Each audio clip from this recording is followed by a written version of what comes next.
안녕하세요. 순장님들, 순원 여러분들, 주님의 은총과 평강이 이 시간 함께 하시기를 빕니다.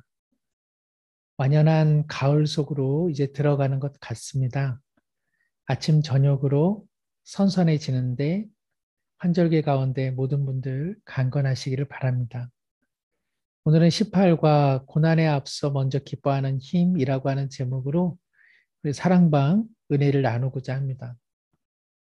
사랑방 모임의 내용들이 이번 주 말고 그 이전에 주일의 말씀을 중심으로 함께 나누고 있는데 이 말씀 또 사랑방 교제가 우리 성도님들에게 힘이 되시는지 또 영적으로 보탬이 되고 계시는지 사뭇 궁금합니다.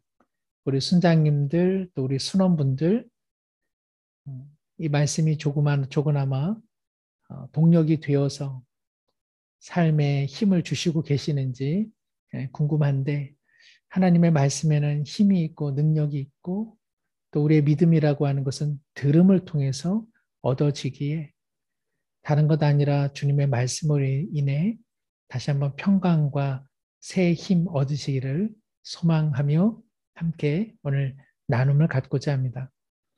오늘 본문은 야고보서 1장 1절에서 11절 말씀인데 한번 성경책을 준비 다 되셨죠? 네, 성경책을 옆에 두고 함께 우리 한번 읽도록 하겠습니다. 야고보서 1장 1절에서 11절입니다. 하나님과 주 예수 그리스도의 종 야고보는 흩어져 있는 12지파에게 문안하노라. 내 형제들아, 너희가 여러 가지 시험을 당하거든 온전히 기쁘게 여기라. 이는 너희 믿음의 시련이 인내를 만들어내는 줄 너희가 알미라. 인내를 온전히 이루라. 이는 너희로 온전하고 구비하여 조금도 부족함이 없게 하려 함이라. 너희 중에 누구든지 지혜가 부족하거든 모든 사람에게 후히 주시고 꾸짖지 아니하시는 하나님께 구하라. 그리하면 주시리라. 오직 믿음으로 구하고 조금 더 의심하지 말라. 의심하는 자는 마치 바람에 밀려 요동하는 바닷물길 같으니 이런 사람은 무엇이든지 주께 얻기를 생각하지 말라. 두 마음을 품어 모든 일에 정함이 없는 자로다. 낮은 형제는 자기의 높음을 자랑하고 부한 자는 자기의 낮아짐을 자랑할지니 이는 그가 풀의 꽃과 같이 지나감이라. 해가 돋고 뜨거운 바람이 불어 풀을 말리면 꽃이 떨어져 그 모양의 아름다움이 없어지나니 부한 자도 그 행하는 일에 이와 같이 세잔하리라. 아멘. 줄 설교를 조금 기억하게 되시는지 모르겠습니다. 우리 함께 다시 한번 살펴보죠. 마음의 문을 열며 야고보서는 흩어져 있는 그리스도인들에게 보낸 서신이죠. 기록자는 누굽니까? 예수님의 동생 야고보입니다. 예수님께서 살아계실 때에 예수님의 동생들은 예수님을 하나님의 아들로 인식했나요? 잘 인식하지 못했어요. 그러나 예수님의 죽음과 부활 사건 이후에 적어도 야고보는 예수님을 하나님의 아들로 인격적으로 만난 것 같습니다. 그래서 바울은 자신의 서신서인 갈라디아서에서 야고보를 향해 초대 예루살렘 교회의 기둥과 같은 영적 지도자라고 언급하고 있습니다. 예수님을 혈육으로만 여겼던 야고보가 예수님을 이처럼 구주로 모신 이후에는 초대 교회의 지도자가 되었고 그리고 참 도전을 주는 야고보서의 저자가 되었습니다. 그러니까 사람이 어떻게 될런지 모르는 거예요. 그죠? 네. 야고보 사도는 자신을 그리스도의 종이라고 오늘 야고보서 1장 1절에 고백하고 있어요. 그리스도인이란 예수님을 믿으면 믿을수록 주님을 닮아가는 사람이겠죠? 예전에요. 야고보를 비롯한 형제들 그리고 나사렛 사람들은 예수님과 오랜 시간을 보냈음에도 불구하고 인식의 변화가 새로워지지 못했습니다.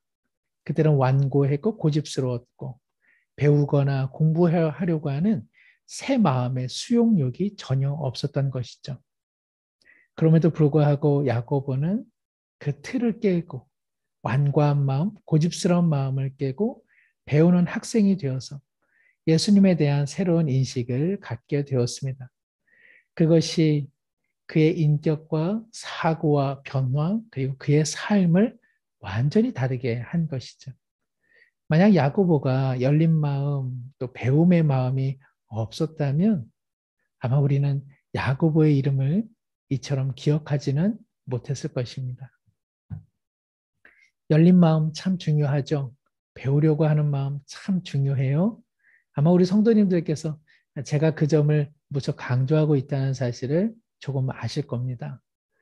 저조차도 열린 마음, 배우는 마음 얼마나 많은가 스스로 반성하게 됩니다만은 우리가 함께 그리스도인이란 이렇게 변화되고 배워가는 사람일진데 오늘 그와 같은 열린 마음으로 야고보서 1장에서 1절에서 11절까지의 말씀을 좀 더 나누죠. 말씀의 씨를 뿌리며 예수님의 동생이자 예루살렘 교회 지도자였던 야고보 사도는 자신을 예수 그리스도의 종이라 고백합니다. 그리스도를 믿고 따르는 자들, 특별히 흩어져 살아가는 그리스도인들을 향해서 그가 권면하고 있는데요. 자, 그 권면의 내용이 무엇인지 우리 말씀을 통해서 한번 확인해 보죠. 시험을 당할 때에 믿는 자, 하나님의 백성은 어떠해야 될까요? 1장 2절을 보니까 내 형제들아 너희가 여러 가지 시험을 당하거든 어떻게 하라고요? 온전히 기뻐해라. 형형색색의 다양한 시련 앞에서 믿음의 사람이란 힘들지만 온전히 기쁘게 여기라고 당부하고 있습니다. 여기 기쁘게 여기다라고 할 때요. 여긴다는 것은 헤게오마이, 헬라어로 헤게오마이인데 그 뜻이요. 앞서 미리 생각하다라는 뜻입니다. 그러니까 시련이 왔을 때 그 시련 자체가 기쁜 것 아니에요. 하나님께서 시련을 기쁘게 여기라 그런 뜻 아니에요. 시련이 왔는데 그러나 시련으로 인한 낙심의 마음 앞서서 무엇을 생각하라? 기쁨. 장차 이 시련을 통해 하나님께서 주실 어떤 것이 있지 않을까? 그래서 그 기쁨을 한번 헤아려 보라고 오늘 말씀하고 있는 것입니다. 이것에 대한 자세한 내용은 조금 더 살펴보고요. 우선은 기쁘게 여기는 생각. 낙심 앞에서 미리 기쁨, 하나님이 주실 어떠한 계획과 성취에 대한 기쁨, 그것을 먼저 생각하라고 이야기합니다. 자, 왜 그럴까? 왜 시험과 시련 앞에 기뻐할 수 있는 그 이유는 무엇일까? 아하, 시험이나 시련을 통해서 하나님께서 주시는 그 어떤 게 있대요. 오늘 3절과 4절을 통해서 확인해 볼 수 있죠. 믿음의 시련을 통해서 무엇이 얻어진다고 되어 있습니까? 인내가. 그렇죠. 인내가 참 믿음 생활에 중요한데 그 인내라는 것이 시련을 통해서만 우리 가운데 다가온다는 것입니다. 그 인내가 왜 필요할까? 우리의 신앙의 인격이 다듬어지고 그리고 믿음의 출발선에서 믿음의 결승선까지 달리기 위해서는 무엇이 필요하다? 인내가 필요하다. 인내가 있어야만 신앙의 중추인 믿음, 그 믿음을 인내가 떡하고 근력처럼, 근육처럼 받쳐준다는 것입니다. 아시잖아요. 세월이 가실수록 이 근력과 근육이 손실되면서 몸의 여러 가지 부분들이 내려앉고 가라앉고 힘이 없어지기 시작합니다. 인내, 버티는 힘, 받쳐주는 힘, 이게 참 중요하잖아요. 우리 믿음에 인내가 있어야 하는데 이 인내는 시련을 통해 연단을 통해 갖추어지더라. 그런데요, 하나님께서는 시련이 올 때에 이와 같은 기쁨을 미리 생각하고 인내를 두루두루 갖추되 지혜의 마음도 구하라고 말씀하십니다. 그쵸? 믿고 인내만 하면 어떻겠습니까? 지혜가 없으면 참 힘들어요. 어떻게 해야 될까? 어디를 향해야 될까? 어떠한 선택을 해야 될까? 시련 앞에서 우리는 그런 결단을 하게 될 때 하나님의 지혜를 구해야만 한다는 거죠. 하나님께서는 5절과 6절에 후히 주시는 분, 꾸짖지 아니하시는 분. 우리가 이 사실을 꼭 기억해야 돼요. 그죠? 우리가 하나님 앞에 지혜를 구할 수 있는 근거는 하나님이 어떠한 분이시기에 지혜를 구하는 자에게 후히 주시는 분, 인색하지 않으신 분, 그리고 아유 어리석다, 멍청하다, 꾸짖지 아니하시고 우리에게 지혜를 주시는 분. 그런데요, 지혜를 우리가 얻는다, 지혜를 구한다, 그것은 번뜩이는 아이디어 하나를 얻는다, 그리 생각하지 마시고 하나님 앞에 지혜를 구하면 어떻게 돼요? 기다리잖아요. 바라보잖아요. 내 지혜, 내 지식 내려놓잖아요. 하나님하고 충분한 시간을 갖는 거잖아요. 그러면서 하나님의 마음, 그러면서 하나님의 지혜가 우리의 심령 가운데 물들어지는 것이라 이렇게 생각이 듭니다. 그런 시간들 충분히 갖고 계시는지요? 우리의 시간들이 참 그런 시간들로 가득 넘쳐나면 참 좋겠습니다. 자, 두 번째, 야고보 사도는 흩어져 힘든 삶을 살아가고 있는 믿음의 형제들에게 새로운 관점, 곧 주님의 마음으로 자신의 삶을 인식하도록 촉구하고 있어요. 자, 참 나는 비참해, 나는 참 초라해, 나는 참 낮은 인생이야 라고 하는 사람들, 오늘 하나님께서 시련 속에서 기뻐하고 인내와 그리고 지혜를 구할 때에 어떻게 그 마음이 변화된다고 기록되어 있습니까? 9절에 보니까 낮은 형제는 자기의 높음을 자랑하라. 비록 삶이 초라하고 비참하고 힘겹다 할지라도 하나님께서 높여주신 사실, 예수님을 통해 하나님의 자녀가 되었고 하나님의 사랑을 받고 있으며 하나님의 인도하심이 반드시 함께하고 있는 이 높음의 사실을 잊지 말라는 것입니다. 자, 그렇다면 부한 형제, 야고보가 이 서신서를 띄울 때는 그 교회 안에 낮은 사람, 가난한 사람, 부한 사람, 권력을 갖고 있는 사람, 아마 여러 지층의 사람들이 있었던 것 같아요. 야고보 사도는 부한 사람들을 향해서도 오늘 이야기합니다. 여러분들이 자랑할 것이 있다면 먼저 우리 9절 말씀 확인하고요. 자, 10절 말씀. 부한 사람들이 있다면 무엇을 자랑하라? 자기의 낮음을 자랑하라. 낮음을 자랑한다는 건 무엇일까요? 너가 갖고 있는 소유, 너가 위치하고 있는 그 자리가 영원하지 않음을 깨닫는 그 지혜, 그 지혜를 그것을 자랑하고 그것을 꼭 기억해야 한다는 것입니다. 사랑하는 성도 여러분, 오늘 삶의 낮음의 자리 가운데 있으니까 하나님의 높여주심을 기억하여 우리 마음 가운데 기쁨이 회복되기를 축복합니다. 혹여 우리의 마음 가운데 높아진 마음, 교만한 마음, 그리고 영원히 내 소유라고 자랑하는 마음이 있습니까? 그것은 자랑할 것 못 됩니다. 오늘 하나님께서 말씀하십니다. 지혜를 가져라. 언제든지 낮아질 수 있다는 사실. 그리고 소유하고 붙잡고 있는 그 모든 것들은 영원하지 않다는 사실. 그 사실을 아는 마음이 지혜라고 이야기하고 계십니다.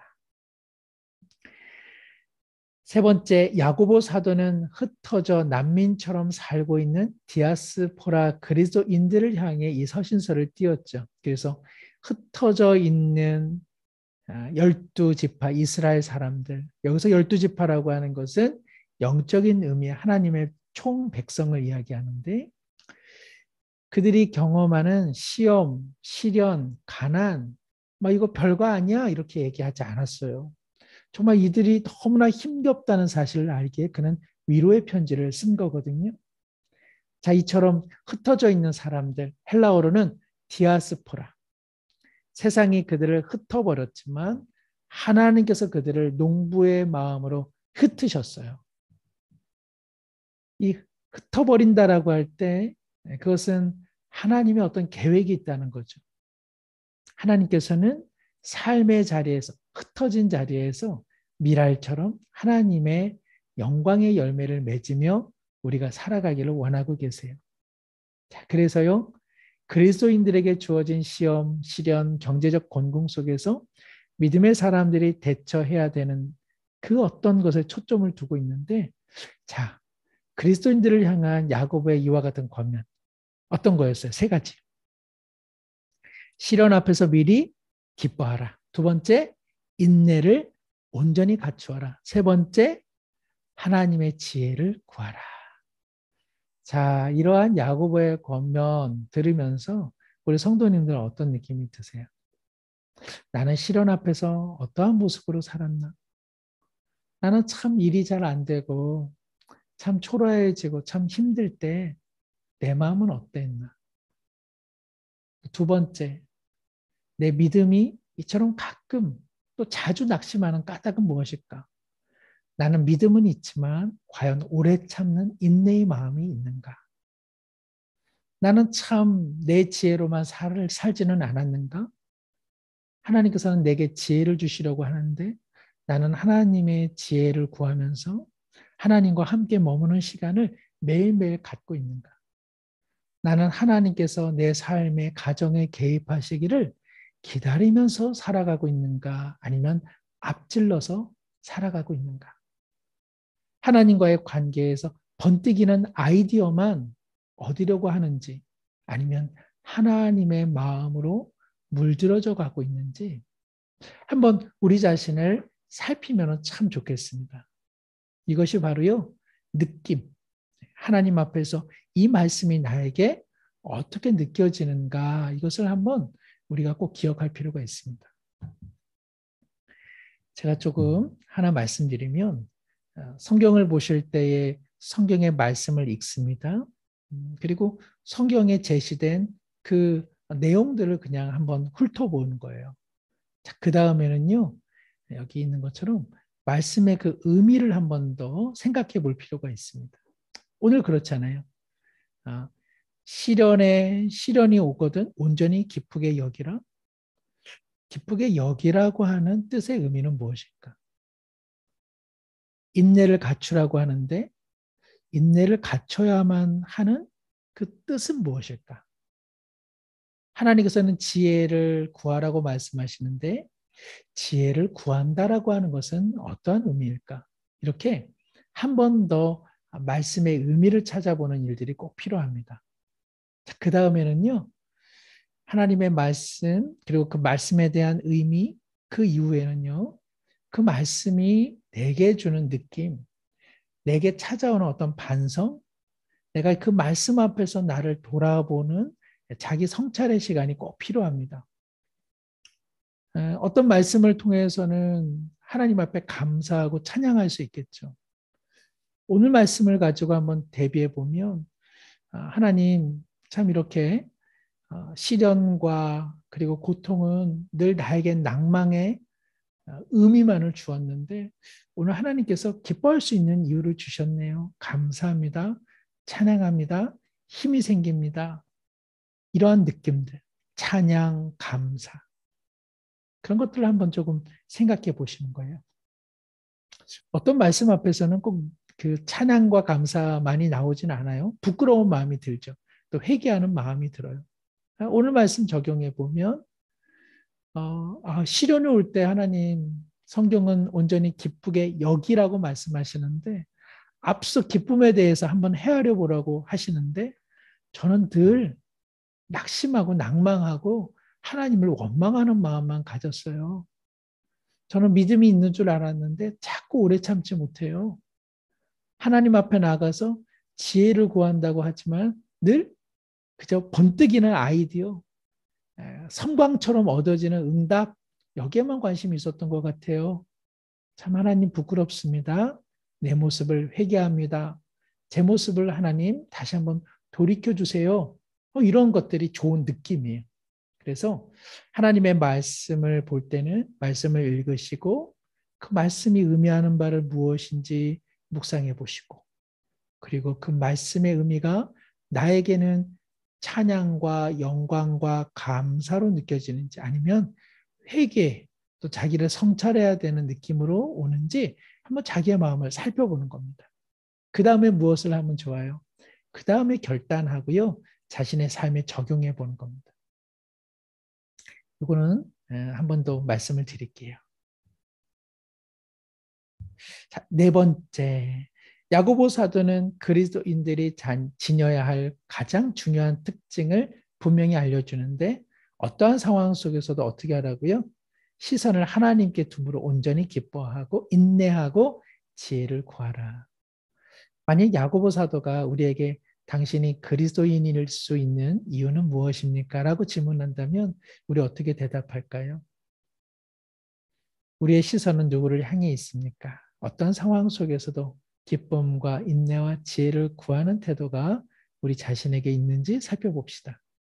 그리고 자신의 삶에 보완해야 될 것 무엇인지 우리 한번 순장님들, 또 우리 사랑방 순원분들 개인적으로나 또 함께 한번 나눠보시면 좋을 것 같습니다. 그래서요, 결단이라고 하는 거 먼저 하나님의 말씀과 내 삶을 비교해 보는 거죠. 나는 온전히 기뻐하고 있는가? 또 나는 인내와 또 하나님의 지혜를 구하고 있는가? 나는 낮을 때에도 하나님께서 나를 높여주신 구원의 그 은총을 찬양하고 있는가? 그래서 한번 견주어 보는 겁니다. 내가 좀 부족하다? 그럼 내가 이 부족한 것을 어떻게 내가 삶에서 실천해 볼까? 그것이 결단이죠.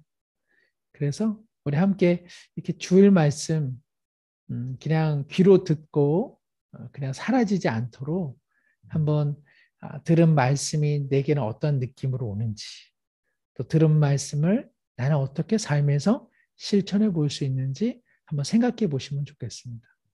물론 중요한 것은요. 말씀 자체에 대한 깊은 이해와 의미를 먼저 아는 게 중요합니다. 그 다음에 이제 자신의 느낌, 또 자신의 결단. 이 결단이라고 하는 것도요. 그러면 내가 언제 무엇을 어떻게 내가 삶에서 실천할까?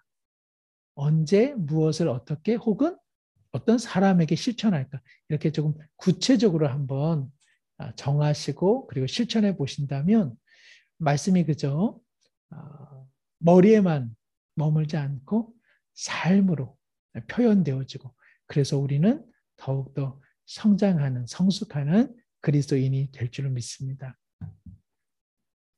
삶의 열매를 거두며 야고보가 보낸 편지의 수신자였던 그리스도인들은 예수님을 반대하던 유대인들의 엄청난 핍박으로 고향을 떠나 로마 등 여러 곳으로 흩어져 살아야만 했어요.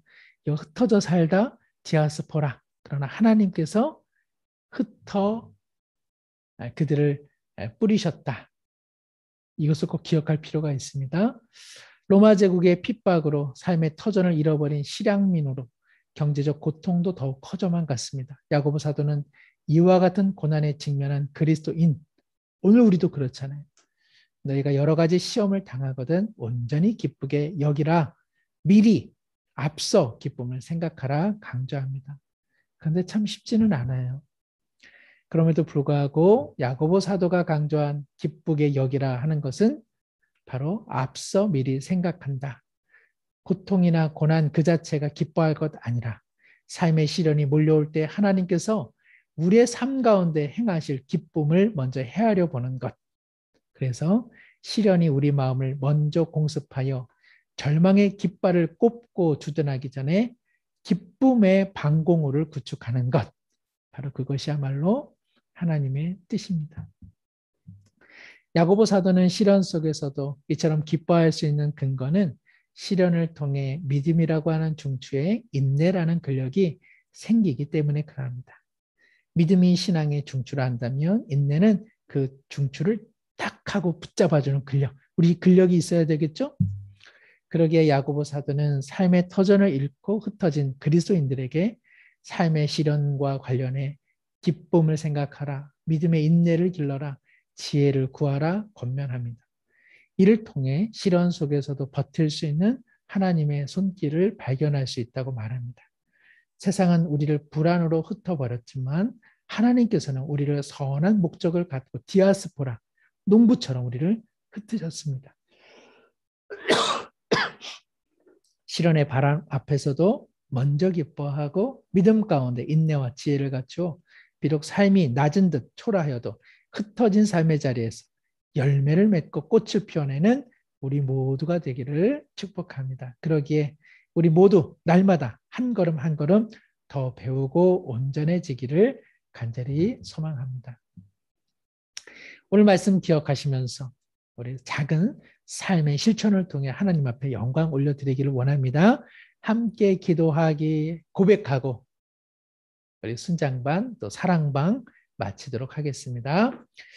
믿음 가운데 시련이 찾아올 때 염려가 아니라 미리 기뻐하는 힘을 주옵소서. 아멘.